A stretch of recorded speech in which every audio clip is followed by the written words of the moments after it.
நம்ம தம்பி ஒய்ஃபு அம்மா பையன் மருமக பொண்ணு எல்லாம் வந்திருக்காங்க, ஊர்லேருந்து வந்திருக்காங்க. அவங்க எல்லாருக்கும் தட்சணை வச்சு எல்லாம் கொடுக்குறாங்க. அவங்க மூதாதையர்களுடைய ஆத்மாக்கள்லாம் சாந்தி அடையாமல் தான் அந்த சாந்தி அடைஞ்சிடணும். அந்த மூதாதையர்களுடைய அணுக்கள் அந்த குடும்பத்துக்கு மேலும் மேலும் நல்லா கிடைச்சி அந்த மேலும் மேலும் ரொம்ப பிரகாசமாக இருக்கிறதுக்குள்ள வழியை காட்டுறதுக்கு எல்லோரும் அந்த மூதாதையர்கள் எல்லாருக்கும் பிரார்த்தனை பண்ணிக்கணும். எல்லோரும் இந்த குடும்பம் நல்லா இருக்குன்னு சொல்லிட்டு உண்ணாமுலை நல்லால் அன்னதானத்திற்கு உதவி செய்யும் மலைச்சாமி ஐயாவின் குடும்பத்தில் உள்ள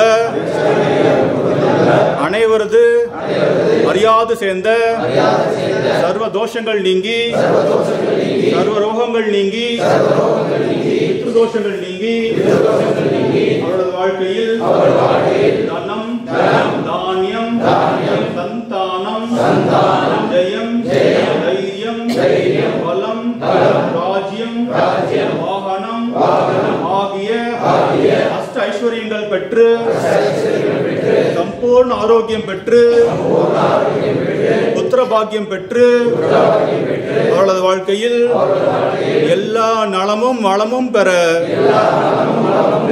எல்லாம் வல்ல அருணாச்சலேஸ்வரரையும் பித்ரு தேவதைகளையும் பிரார்த்திப்போம். ஓம் ஹர ஹர நம பார்வதி பதயே. ஓம் ஹர ஹர நம பார்வதி பதயே. அண்ணாமலையும் அண்ணா போற்றி. என்னாடுடைய சிவனே போற்றி. ஏகம் வஸ்துரை எந்தாய் போற்றி. காவாய் கனக திரளே போற்றி.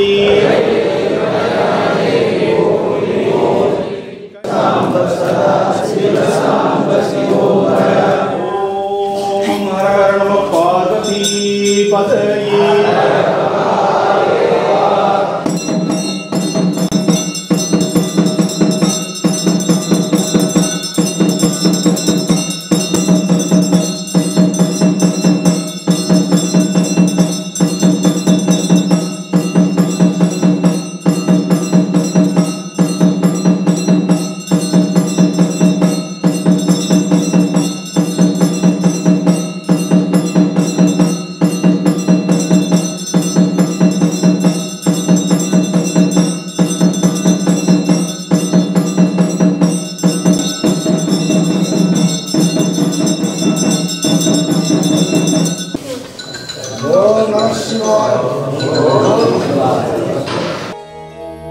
ओम पितृगणाय विद्महे जगतधारिणी धीमहि तन्नो पितृ प्रचोदयात्।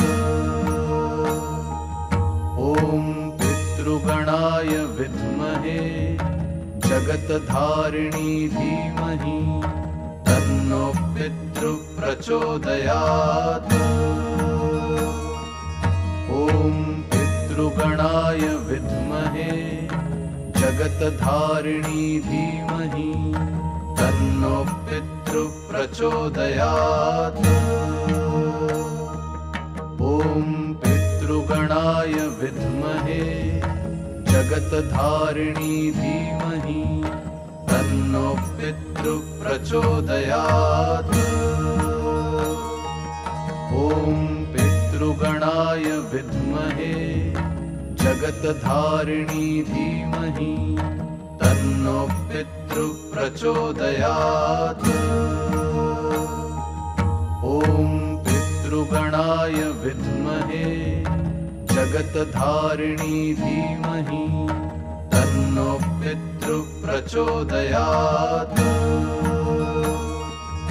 ओम पितृगणाय विद्महे जगतधारिणी धीमहि तन्नो पितृ प्रचोदयात्। ओम पितृगणाय विद्महे जगतधारिणी धीमहि तन्नो पितृ पितृप्रचोदयात् ॐ पितृगणाय विद्महे जगत्धारिणी धीमहि तन्नो पितृप्रचोदयात् ॐ पितृगणाय विद्महे जगत्धारिणी धीमहि तन्नो पितृप्रचोदयात् ॐ पितृगणाय विद्महे जगत्धारिणी धीमहि तन्नो पितृप्रचोदयात् ॐ पितृगणाय विद्महे जगत्धारिणी धीमहि तन्नो पितृप्रचोदयात् ॐ पितृगणाय विद्महे जगत्धारिणी धीमहि तन्नो पितृप्रचोदयात् ॐ पितृगणाय विद्महे जगत्धारिणी धीमहि तन्नो पितृप्रचोदयात्